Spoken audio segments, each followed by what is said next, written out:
दोस्तों, वादियों की रात में आज एक अजीब सी बेचैनी थी। पहाड़ों पर बसे डाक बंगले की फिजाओं में हवा का नामो निशान भी नहीं था। फिर भी आसपास के सभी पेड़ ऐसे लहरा रहे थे जैसे कोई तेज आंधी आई हो। खूबसूरत से दिखने वाले इस मायूस बंगले में आज ही शहर से नए डाक बाबू आए क्योंकि हैं। पिछले डाक बाबू अमावस की रात में ऐसे गायब हो गए कि आज तक किसी को नहीं मिले। और सिर्फ वही नहीं, इस डाक बंगले में अब तक न जाने कितने डाक बाबू को नील लिया है। कोई गायब हो गया तो किसी की लाश पेड़ पर लटकी हुई मिली। पुराने डाक बाबू खत्म होते गए और नए डाक बाबू आते रहे। पर आज जो डाक बाबू आए हैं उनका मिजाज सबको अलग लगा, क्योंकि आते ही सबसे कह दिया गया कोई अंदर का ही है जो डाक बाबू को यहाँ रहने देना नहीं चाहता। पर वो तरकीब उन पर नहीं चलेगी। उनके रास्ते में जो आएगा वो खुद रास्ते से हट जाएगा। डाक बाबू की ऐसी चेतावनी सुनकर किसी को कोई फर्क नहीं पड़ा। उनका तो सारा ध्यान अपने काम पर ही था, ताकि वो सूर्यास्त से पहले डाक बंगले के साए से दूर चले जाएं। लेकिन डाक बाबू को तो उसी बंगले में रहना था जो आधी रात को बंगले की बालकनी में ये सूंघ वादियों को निहार रहे थे। फिर न जाने आधी रात को सड़क पर दूर उन्हें क्या दिखाई दिया, जो ओवरकोट पहनकर बंगले से बाहर निकल गए। डाक बाबू चलते जा रहे थे और सड़क पर मंडरा रही थी, धुंध छटती जा रही थी। तभी अचानक उन्हें ऐसा महसूस हुआ कि कोई उनके पीछे पीछे चल रहा है। पाँव की दोहरी आहट और उनमें पायल की छम छम की आवाज़ सुन डाक बाबू के कदम लड़खड़ाकर वहीं रुक गए और उनकी भौहें तन गईं। पीछे मुड़कर देखा, दूर सड़क पर उन्हें कोई औरत दिखाई दी, पर साफ साफ नहीं। धुंध ने सब कुछ धुंधला कर दिया था, पर स्ट्रीट लाइट की पड़ती हल्की रोशनी से साड़ी का सुर्ख लाल रंग साफ साफ समझ में आ रहा था। आधी रात को यूं सड़क पर किसी औरत को देख डाक बाबू की सांसें अटक गई कि ना जाने ये कैसी औरत है कि यूं रात को सड़क पर अकेली घूमती है। खैर, डाक बाबू उस पथड़े में नहीं पड़ना चाहते थे, क्योंकि ये उसका निजी मामला था। क्यों वो दिन में घूमे या रात में, इसलिए डाक बाबू उस मुसीबत समझ अपने बड़े कदमों के साथ उसे पीठ दिखाकर आगे चलते बने। वादियों की गहराती रात में ठंड बढ़ती ही जा रही थी, इसलिए हाथ मलते हुए उन्होंने अपने दोनों हाथ ओवरकोट की जेब में डाल लिए और सिर झुकाकर आगे बढ़ते रहे कि तभी उनके कान में पायल की तेज छमछम के साथ एक ऐसी आवाज गूंजी, आ रुकिए ना। फिर डाक बाबू का रोम रोम कांप उठा। कहाँ जा रहे हैं डाक बाबू, रुकिए ना। इन शब्दों को सुनकर डाक बाबू को ऐसा लगा कि उनके पीछे चल रही औरत ने उन्हें आवाज दी, इसलिए वो हिम्मत करके पीछे मुड़ते हैं कि तभी उनके कान में पायल की तेज छम छम ऐसे गूंजी जैसे कोई वहां से दौड़कर भागी हो। पर वहां तो दूर दूर तक कोई भी दिखाई नहीं दे रहा था। डाक बाबू को लगा कि ये उनका भ्रम है, इसलिए वो वापस आगे बढ़ने को मुड़े कि तभी उन्हें आगे कुछ दूर ऐसा दिखाई दिया, लाल साड़ी में पीठ दिखाती वही औरत अब डाक बाबू के उतने ही आगे थी जितना कि वो पहले पीछे थी। पर ये कैसे मुमकिन हो सकता है कि वो औरत एक झटके में डाक बाबू से इतने आगे निकल जाए। तो वो समझ गए कि उनके साथ ये जो कुछ भी हो रहा है वो कुछ साधारण नहीं है, बल्कि एक मायाजाल है जिसे बचकर निकल जाने में ही भलाई है। डाक बाबू, कौन है तू? मैं तेरे माया जाल में नहीं फंसने वाला। डाक बाबू के इतना कहते ही हर तरफ एक डरावनी हंसी गूंजने लगी, पर वो औरत कहीं भी नहीं दिख रही थी। डाक बाबू का डर से गला सूखने लगा था कि तभी लहराते हुए बालों के साथ अचानक से उस औरत का चेहरा डाक बाबू के ठीक सामने आ गया। आप तो मेरे जाल में फंस चुके हैं डाक बाबू। नहीं, नहीं, नहीं, नहीं। उस औरत ने किसी मायावी शक्ति की तरह डाक बाबू पर ऐसा प्रहार किया कि वो उड़ते हुए एक पेड़ की शाखा पर जा फंसे। नहीं, एक बार फिर सोच लो तुम, बुरी यादों को कुरेदने में क्या रखा है। नहीं दीदी, मैं रातों को सो नहीं पाता हूँ, अंदर ही अंदर घुटता रहता हूँ। मैं हम में से किसी को नहीं पता कि पापा की मौत कैसे हुई। बस एक खबर मिल गई कि पापा नहीं रहे, पर हमारी ज़िंदगी बदल गई। माँ कोमा में चली गई, आपको अपना कैरियर छोड़ना पड़ा और डॉक्टर की नज़र में मैं पागल होता जा रहा हूँ। ऐसी बात नहीं है मुकेश, दे, अगर तुझे ऐसा होने से अच्छा है कि मौत हो जाए। दीदी प्लीज़ इस बार मुझे रोकने की कोशिश मत करना, वरना आप ना मुझे बहुत जल्दी खो देंगी। मुकेश की यह बात सुन उसकी दीदी बिल्कुल चुप हो गई और शाम की ट्रेन पकड़कर मुकेश सीधे उसी जगह पर जा पहुंचा था जहां कई साल पहले उसके पापा की पोस्टिंग हुई थी। वहां पहुंचना मुकेश के लिए आसान नहीं था। काफ़ी जुगत लगाने के बाद उसे उन लोगों का पता मिला जिनसे मिलकर उसका काम बन सकता था। वहां जाते ही मुकेश सबसे पहले डाक बंगला पहुंचा।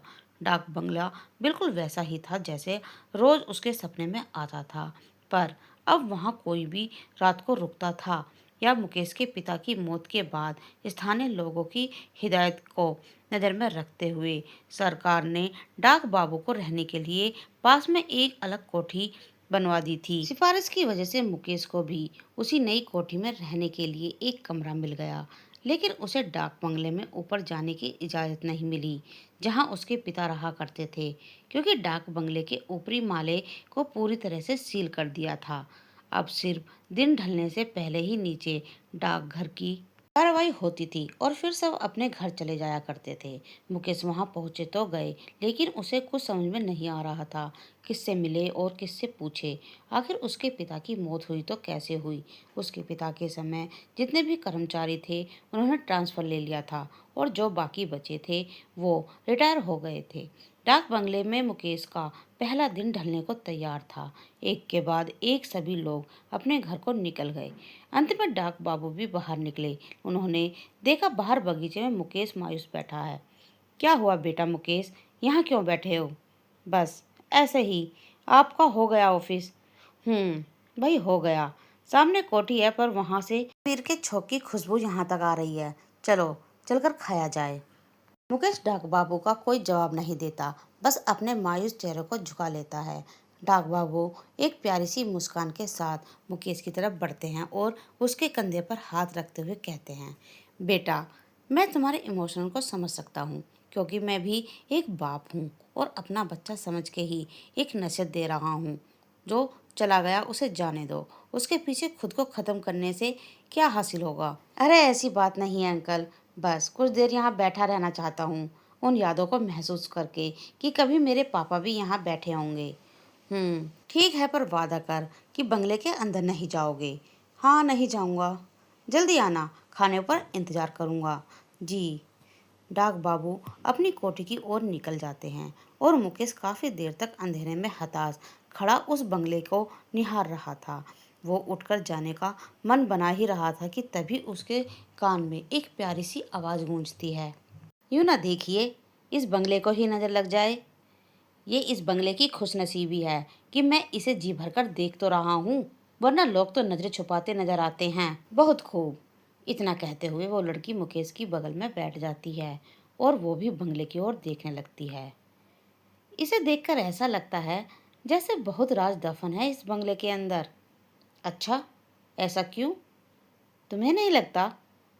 लगता तो है, तभी तो यहाँ बैठा हूँ, पर अंदर नहीं जा सकता। क्यों नहीं जा सकते? मैं चलती हूँ तुम्हारे साथ। नहीं, वादा किया है किसी से।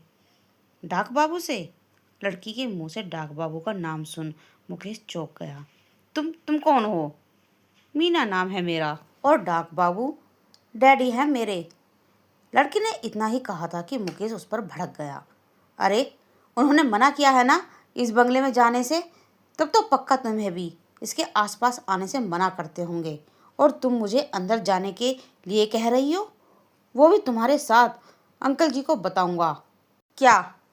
अरे तुम तो मेरे ही बाप बन गए, बिल्कुल उन्हीं की तरह डांट रहे हो। सॉरी।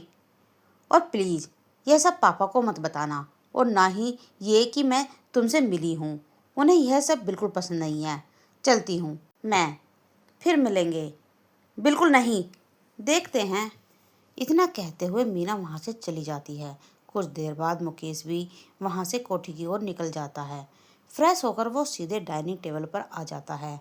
महावीर खाना परोसता है और दोनों खाना खाने लगते हैं।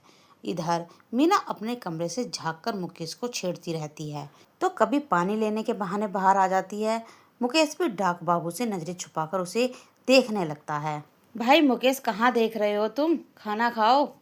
अरे कहीं नहीं अंकल, खाते वक्त सिर्फ खाने पर ध्यान दो जी। दोनों खाना खत्म कर कुछ देर बातें करते हैं। फिर डाक बाबू अपने कमरे में सोने चले जाते हैं और मुकेश कोठी की छत पर, ताकि वो डाक बंगले को थोड़ा और देख सके। वो उस ओर देख ही रहा था कि तभी पीछे से, आखिर आ ही गए ना तुम मुझसे मिलने? हेलो, मैं नहीं, तुम आई हो बाद में। तो देखा जाए तो तुम मुझसे मिलने आई हो।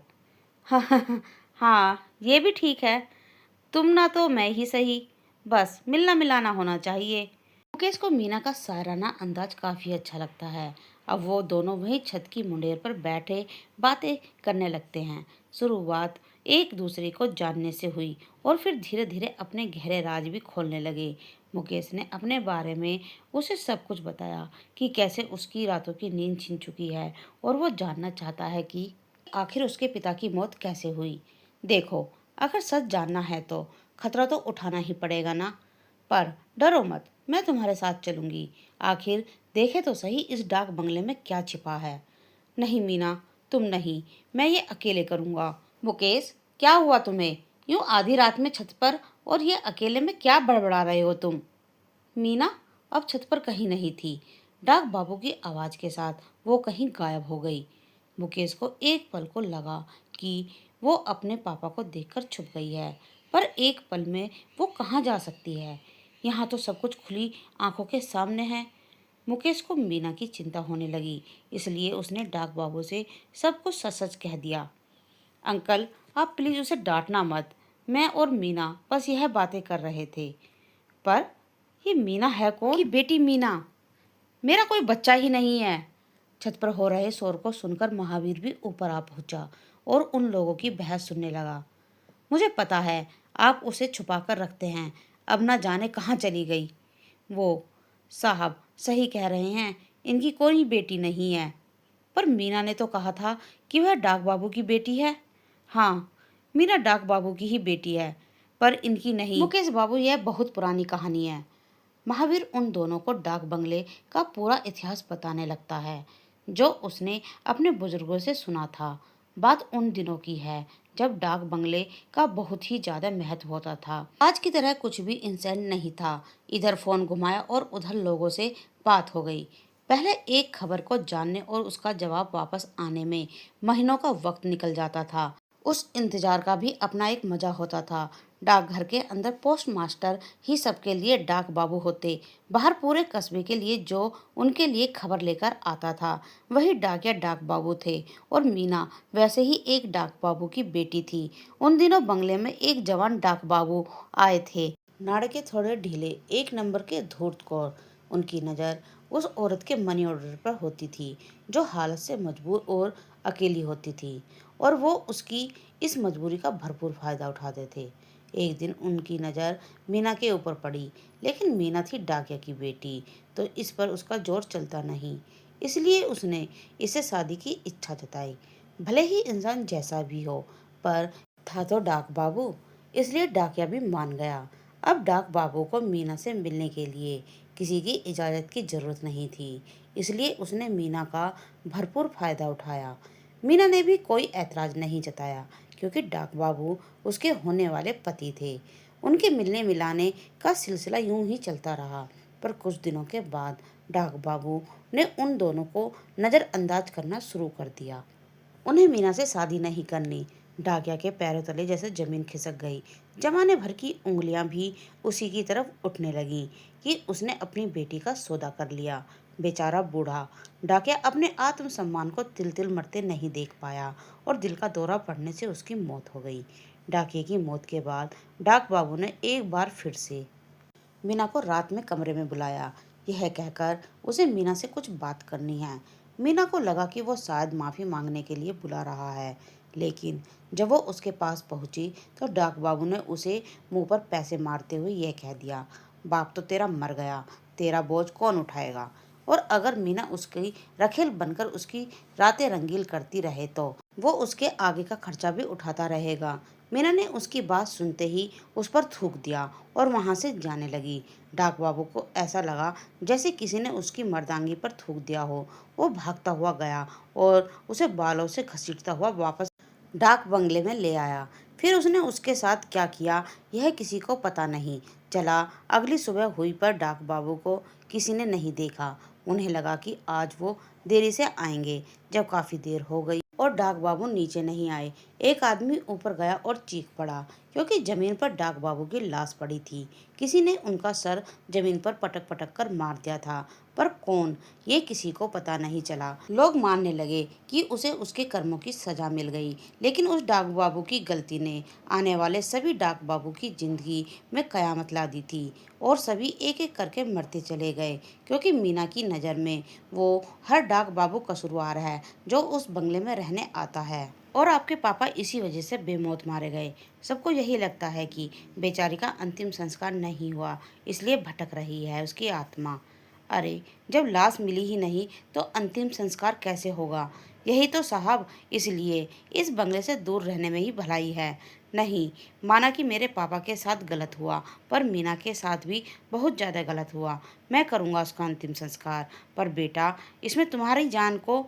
अरे कुछ नहीं होगा अंकल, किसी को तो इसका अंत करना ही होगा ना। पर मैं तो यहाँ आया ही इसलिए हूँ।